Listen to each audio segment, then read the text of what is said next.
Hello, everyone, and welcome back to another episode of Blame It on the Stars. We spill all the tea on what's going on in the universe so you can blame your problems on the stars. It is Jade here.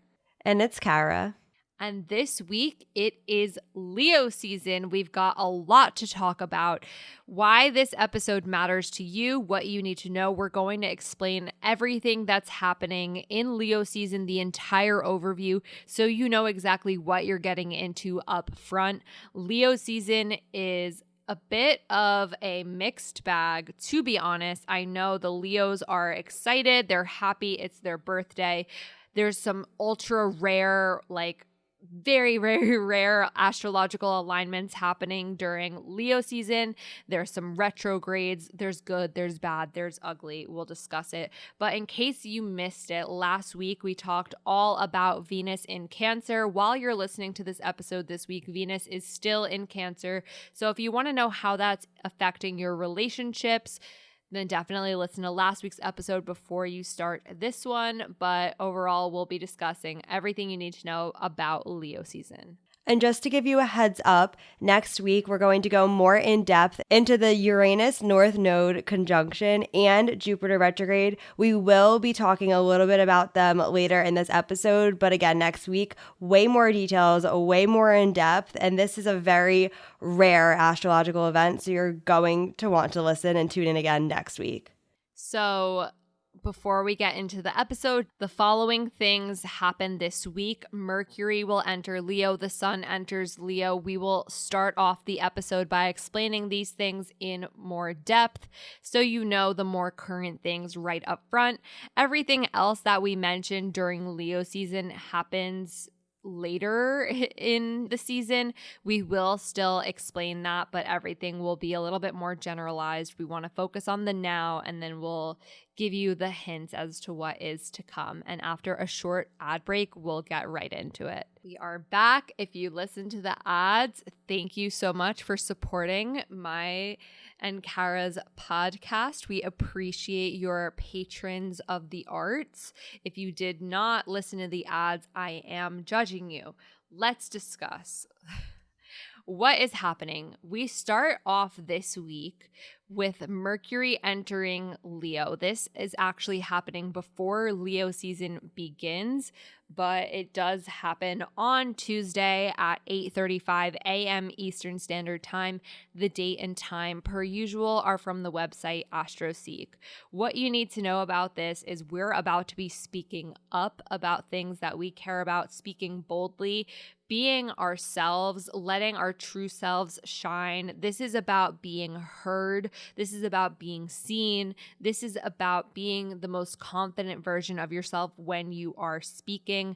There is a lot of optimism that also comes during the time that Mercury is in Leo. If Mercury is how we think, and Leo is a very bold, original, and confident energy, if you put the two and two together, you get that exact combination. Yeah, so as someone with their Mercury in a fire sign, I can tell you that our conversations and our mental space is going to be very fiery, very passionate around this time, and also very interesting. So if you are someone who tends to be a little bit more on the shy side or a little bit more reserved, this transit is going to be a great time to speak up and be confident in yourself and talking about things that you're passionate about or things that are really important to you. And just like side note too, Leo is a fixed sign, so you might find that the way that you're thinking about things and the things that you're thinking about stay kind of consistent. There could be a little bit of a stubborn energy, but overall this should be a pretty nice and easy transit. I know we're going to get into some details that will reveal what is going to be a little bit more challenging. But again, overall, Mercury and Leo is just a really good time to be authentic and be yourself. Well, actually, on that note, let's just dive right into the details of Mercury in Leo, because there are some key dates you definitely need to be aware about. The first one happens on July 23rd. Mercury is trine Jupiter. This is a great time for thinking really big picture. This is a great time for sharing your ideas, thinking about philosophy, the world. This is a time to be optimistic, positive. All of that happens around July 23rd. And then on July 26th, Mercury will be square Mars. And again, squares always bring about tension, and Mars can be a very impulsive energy. So when we have this happening, especially in the way that we communicate, you might find yourself just kind of quick to jump to conclusions or quick to say what's on your mind. So it's really important on this day to make sure that you take a deep breath and take a moment to yourself to think before you say something, because again, there can be a more impulsive energy or just like a tendency to be a little bit maybe more argumentative or combative during this time. On July 28th, Mercury is square Uranus. Now, as Kara just said, we might be getting into little arguments. Uranus is all about change, and Mercury in Leo it's fixed on the way it thinks. So there can be a lot of tension if there are changes that are happening, things that are going against your norms or what your regular beliefs are, that can cause some inner conflict. There can be a time where you're thinking really differently than everyone else, but it's kind of rubbing people the wrong way. There can be this like sense of rebellion that comes up, and Uranus is really a key player during Mercury and Leo, so just be mindful about that. So yeah, that's July 28th. Yeah, and then on July 31st, Mercury will be opposite Saturn, and oppositions really reveal things.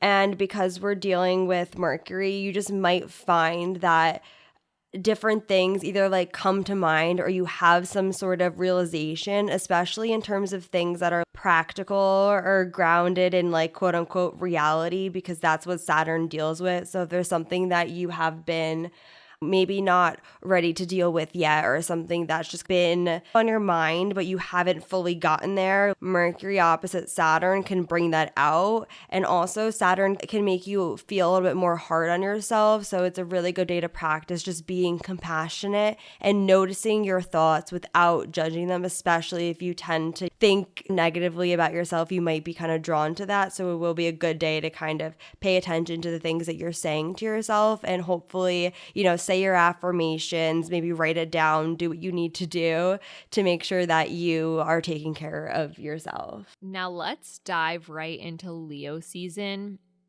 Leo season this year begins on July 22nd at 4:07 p.m. Eastern Standard Time. This is when the sun enters Leo.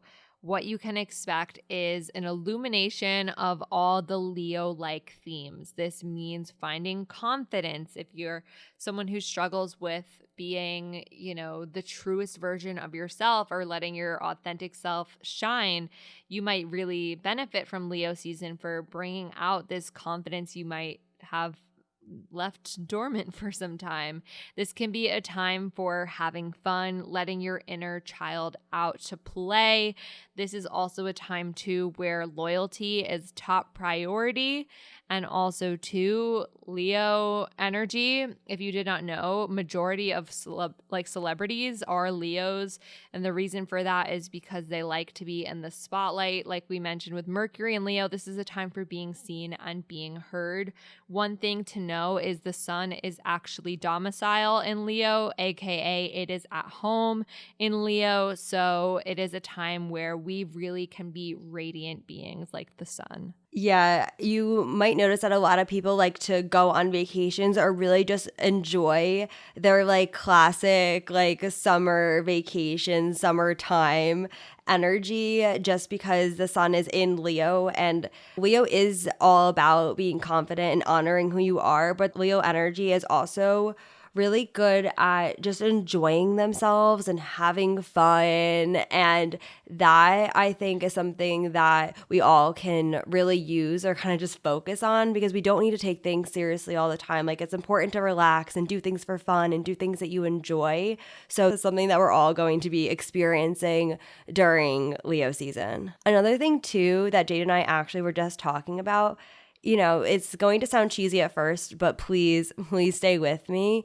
People talk about how important it is to be yourself, but it's also really hard to be yourself because you're putting yourself out there, and that puts you in like a very like vulnerable place. Like if someone doesn't like you, like it is like a personal thing because you are being you. Like there's no mask to kind of hide behind. So there is like a side to Leo energy, or maybe if you have some Leo placements, you know, where insecurities and things like that can come up. But I think that Leo season again is a really good time to practice that like radical self-acceptance and just like being who you are. Even if you make mistakes, like mistakes are okay. Everyone makes mistakes, and it's really important to kind of focus on the things that you like and to place more value on what you think of yourself and the things that you want to do and what's important to you, and to not place so much emphasis on what other people are saying or what other people think you're doing. And I know that a lot of that is kind of cheesy, probably belongs on like, you know, a t-shirt with like a trendy font, but like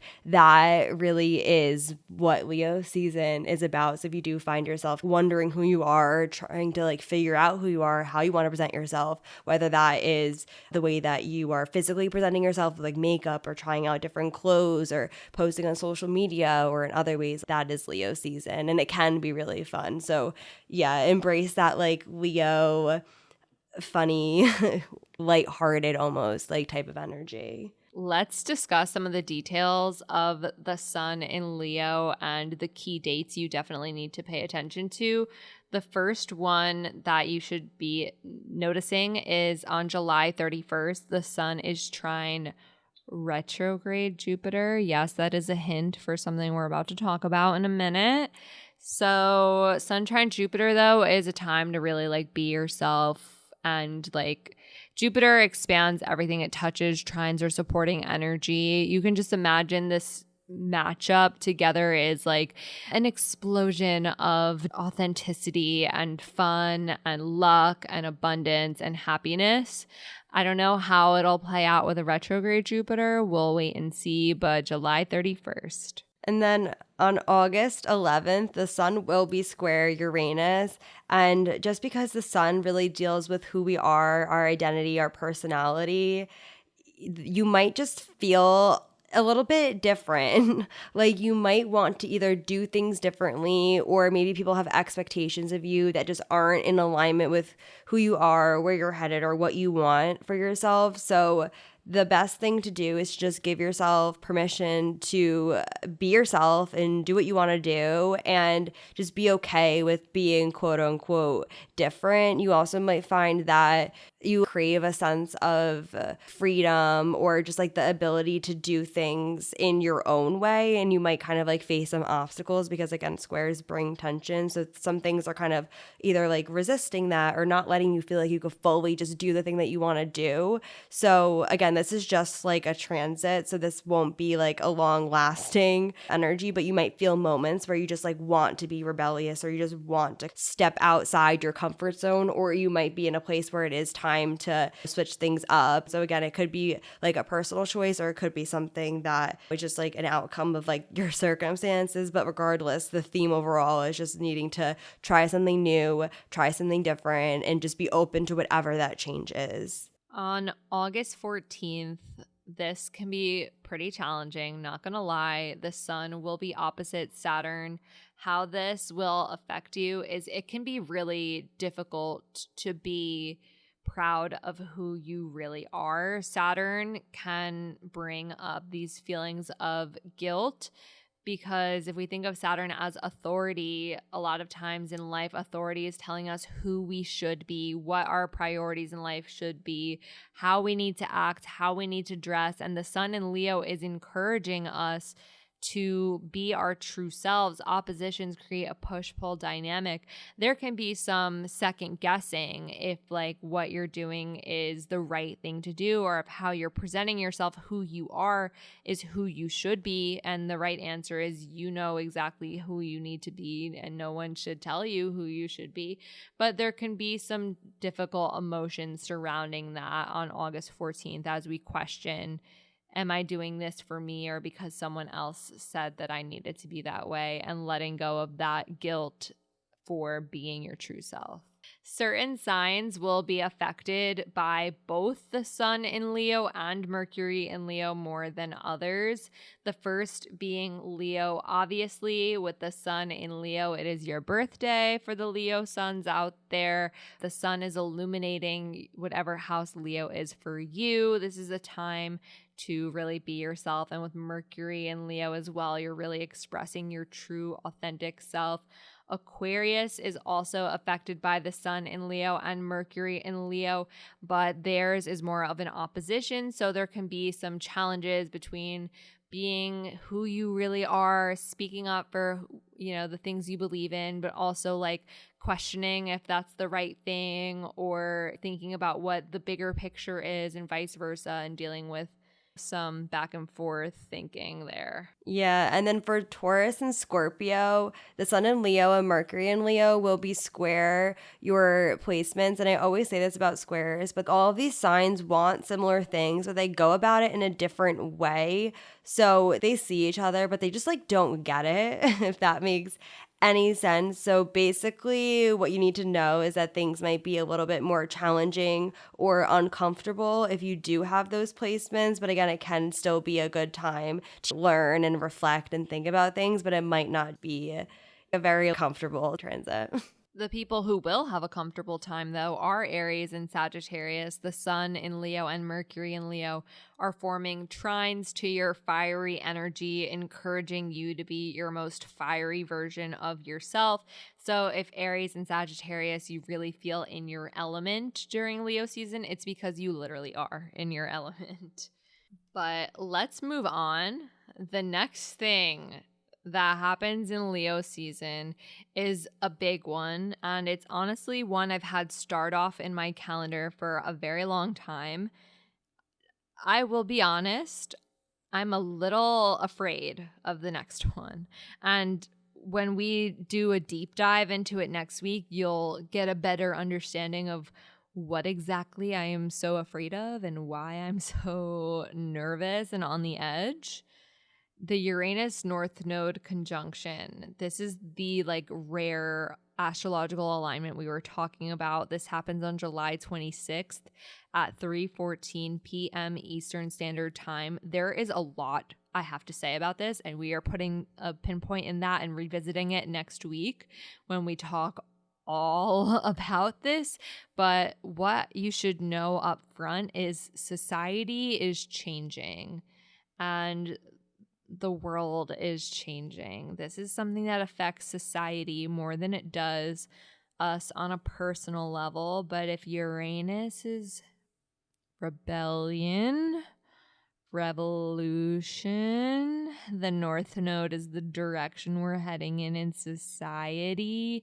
It's happening in Taurus, which deals with money and earth and comfort and things like that. We can do a little critical thinking analysis and understand what I'm getting at, and we'll discuss more next week. But Kara, what do you think about this? It's not very stabilizing, even though this is all happening in Taurus. If you didn't know already, the North Node, like Jade mentioned, is our direction in life, but it also is very spiritual almost in nature too. Same thing with Uranus.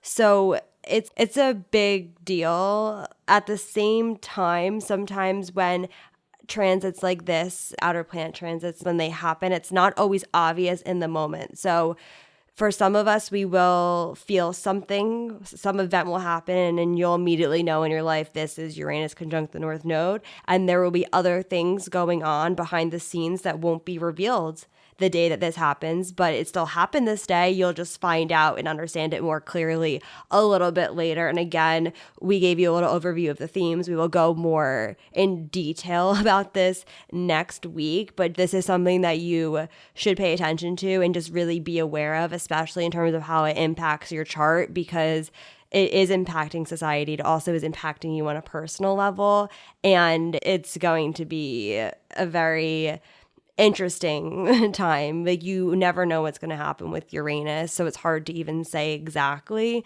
but a lot of change, a lot of new a lot of things moving around. And again, it's not very stable, even though it is in Taurus. Yeah, we don't like want to scare you, but like you need to know. You know what I mean? We'll talk next week. There's other things we're about to talk about in a second that you're going to need to pay attention to. Let's be honest. All right, next thing. July 28th. The new moon in Leo. This happens at 1:54 p.m. Eastern Standard Time.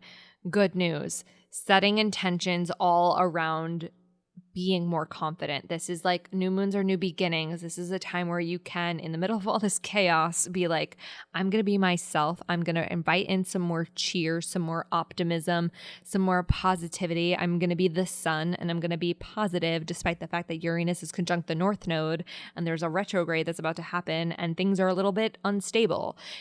You're like, you know what? Let's just be positive during this all on the new moon in Leo. So there is some still conflicting aspects to Pluto that can bring light to some healing that needs to be done. Full disclosure there.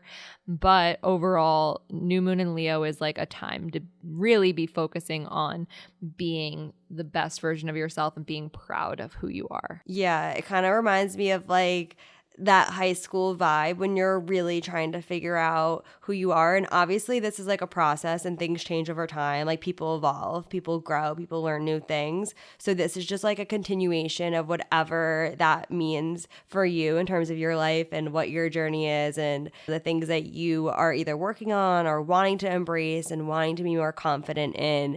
And, you know, amidst all of the other things that are going on in the astrology and the aspects that will be happening, this is a really good time to focus on you and check in with yourself and what you need and what you want. And I know that that inherently sounds a little bit selfish, but again, there's like a lot of other things going on and taking care of you is really important. So again, great day to kind of like check in and reestablish like what your goals are, where you're headed, because new moons are new beginnings. And if we just had that Uranus North Node conjunction and things shifted a little bit, this is a good time to be like, okay, that happened. Where are we going next? New moon in Leo, and then set those intentions based on whatever direction you're headed in. Well, where are we going next? I'm telling you, it is not abroad on the next one. If you were not paying attention, wake up. This is important. This is not a drill.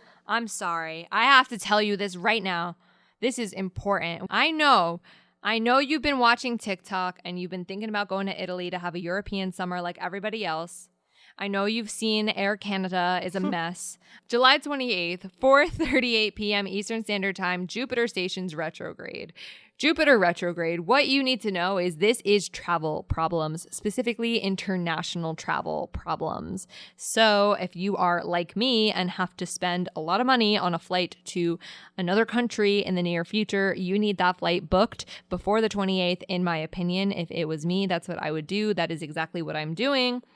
So if you have travel plans, you need to be aware summer vacation might deal with some difficulties with Jupiter retrograde since it does oversee travel.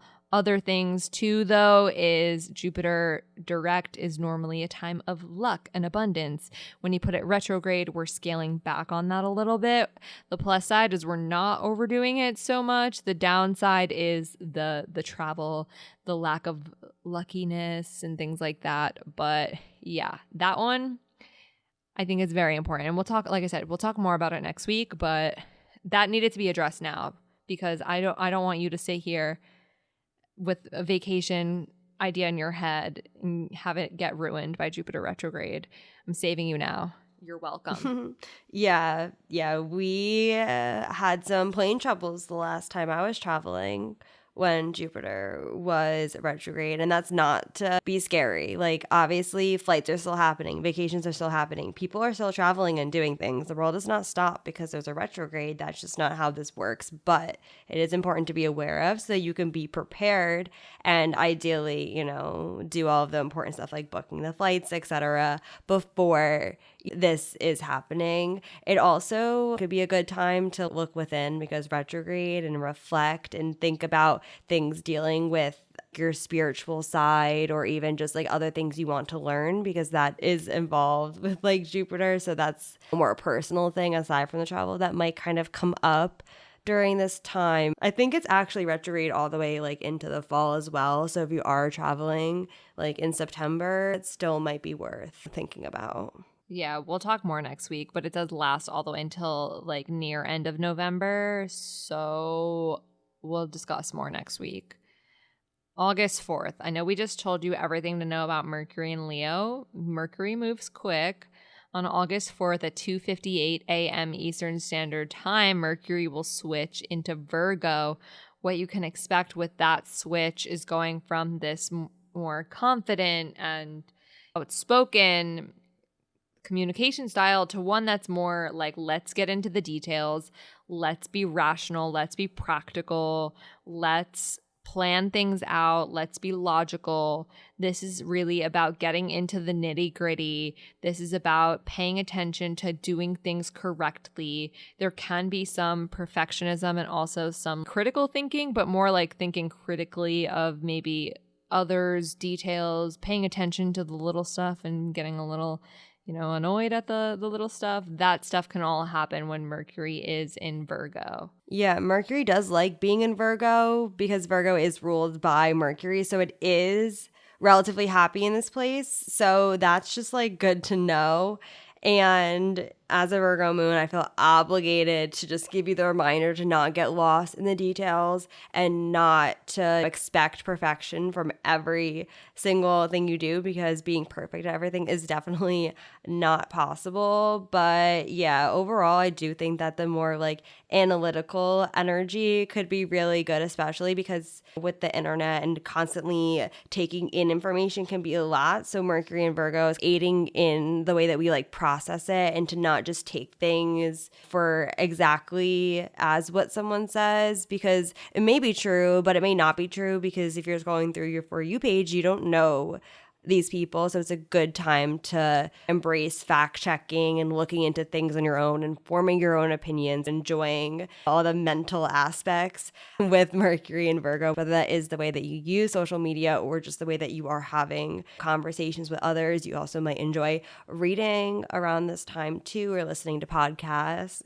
as well. On August 11th at 2:30 p.m. Eastern Standard Time, Venus will enter Leo.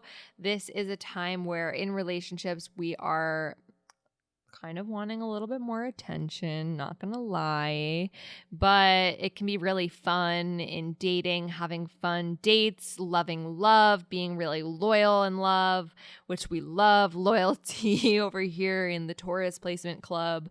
But this is a time where you are loving loudly. Like this Venus and Leo always reminds me of like the couples who like post on social media all the time, like all of their like cute vacation goals or whatever.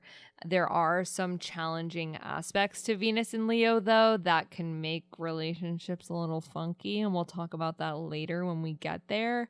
So just wanted to let you know that up front, but overall it's kind of a fun loving time. Yeah, if you haven't noticed the pattern just yet, I will bring it to your attention. Anything that is in Leo will have the square to Uranus in opposition to Saturn, so you might kind of notice those themes. It really reminds me of like the Taurus indulgent energy too, because Venus is all about just kind of like being social and enjoying yourself, and Leo energy too really likes that. So it's a really good time to like be around others and want to socialize or want to do things that just feel really nice and luxurious, like getting ready, like doing your hair, your makeup, putting on a fancy outfit, going out to dinner, and just like really enjoying that whole moment. I know that that might not be everyone's cup of tea, but that was the first example that came to my mind. Regardless, it's a really good time to really just be present in the moment and do things that are just genuinely enjoyable, and again, that like luxurious type of feel.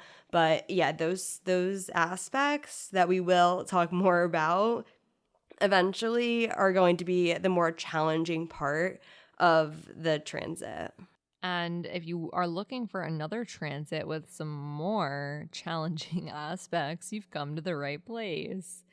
on August 11th at 9:35 p.m. Eastern Standard Time, we have the full moon in Aquarius. So this has the same harsh aspects to Saturn, Uranus, and also Mars in the mix. So this is kind of a time where you might experience some like friendship breakups or like cutting ties with like groups that you previously belonged to or like communities you were a part of suddenly. This is about like letting go of like group mentality and finding your true vision or who you want to be, but there can be some cutting of the ties with Mars and Uranus in the mix there. Yeah, because Leo really is about being yourself, as we've been saying this whole episode. And then Aquarius is a lot more focused on like the group, the collective, the community that you're a part of. So the full moon is really just about balancing the two between the different communities or groups that you are a member of and how you balance out with like your identity and who you are and how you are able to express yourself in that environment, or maybe how you feel like you can't. It's very complex, and shout out to Jade's Perfection Year series going on our TikTok at BL Me the Stars if you want to go and check it out. But like when you're 22 is when you go through your 11th house perfection year, which is like a very similar vibe where it's really about figuring out like who you are, but also who you are in relation to others. And the full moon obviously is a little bit shorter, but it brings out those same themes. So if you remember what it was like to be 22, then, you know, it might be similar to that. But yeah, again, the more tricky part of it is the aspects, especially when there's like Saturn and Mars and Uranus involved. It's a lot of like, I don't know if conflicting is the right word, but it's a lot of different energy because Saturn's like, hold on, wait, what's practical? Slow things down. Mars is like, please speed it up. Uranus is trying to make changes, and it can just like be a lot. So I don't know. The themes, I guess, with Uranus is just to kind of see what's going to come up and manage it the best you can because you can't really predict what those changes are going to be. And the last thing that happens during Leo season, I would be so excited about this because this is my Mars return, but there's some stuff you're going to need to know about this. On August 20th at 3:57 a.m. Eastern Standard Time, Mars enters Gemini, and what you need to know with this is a time where you've got the jokes, you're laughing, you're giggling, you're also probably bored. And in terms of arguments, you have the receipts, you have the facts, you have the tea. But Mars will go retrograde in Gemini starting October 30th. And that'll go on until sometime in January of next year. There is a Neptune square that happens, and a lot of things make this Mars and Gemini transit very complicated. And it's a lot. Kara, what is your opinion? Yeah, Mars and Gemini itself is like, should I say fun? I don't really know if fun is an appropriate word when there's a Mars transit, but it's a little bit like more lighthearted, and there's a lot of like motivation to learn, and you kind of like fight with your words energy. It gets bickering, like, or like siblings bickering type vibe where it's like not that serious, but you know, it's like happening. It's the retrograde, and it's important to know that that's coming up because as soon as Mars enters Gemini, you're going to get a taste for what this means for you and what your relationship to this energy is like. But you have about 2 months of Mars and Gemini before the retrograde begins. That obviously will include the pre-shadow time. So long story short is the themes that come up for you are going to be relevant during the retrograde time as well. And it's going to retrograde for a minute. So this is about to be energy that we're going to get very used to, very up close and personal experiences with. So again, in the very beginning, pay attention to what's coming up because it's kind of foreshadowing all of the themes that will be happening during the retrograde. And yeah, we'll go more in depth into like the aspects and the different things that are making this Mars retrograde a little bit more unique As someone with Mars retrograde in their chart, my fingers are crossed that the same rule applies to us as like Mercury retrograde. So everyone says that if you have Mercury retrograde in your chart, then Mercury retrogrades are easier for you. My fingers are crossed that because my Mars is retrograde, that means that Mars retrograde will be easier, for us and anyone else listening who has that. But it's a very different energy because it's a lot more internal and like held back in a way. And that's not Mars's nature. That's not its regular way of being. It's usually very outgoing and like, let's do this right now. So to have that all like held in and not doing the things that it likes to be doing because it's retrograde is just it's a very interesting dynamic. So yeah, it's going to be happening on New Year's. Yeah, you'll need to pay attention when we do the Mars and Gemini episode because there's a lot to unpack there. But if there was anything you heard throughout this episode that you were like, wait, I need to know how this affects me on a more personal level, like, the Uranus North Node Conjunction, Mars and Gemini, the Jupiter retrograde, anything that you heard and you're like, I need to know about this, or if you're like a Leo and you're having your solar return and want a birthday reading, this is a reminder that Kara and I do offer readings. We do readings on an app called Intro. Intro is an app that allows you to do FaceTime style calls with either me or Kara. You select who you want to meet with for how long. We have intervals from as short as 15 minutes to as long as 1 hour. You can tell us what you want to discuss and we'll be able to do that for you over a video call. I strongly recommend if there's anything that you want us to take a deeper look into, that is available. And if you have never booked a reading with us before, then you can use the code STARS, all caps, STARS, for 20% off your first reading. And that's pretty much it. Next week, we're going to do that deep dive as promised on the Uranus North Node Conjunction, Jupiter retrograde, and the new moon in Leo. So you'll definitely want to pay attention to that next week. If you want to stay in the loop with us with everything that's to come, make sure you are following us on social media. We are on TikTok, Instagram, and Twitter at BLME The Stars. We're also on YouTube, posting YouTube shorts and this podcast as well. If you search Blame It on the Stars podcast, we'd love if you subscribed there as well. But anyways, that is all for now, and we'll chat next Monday.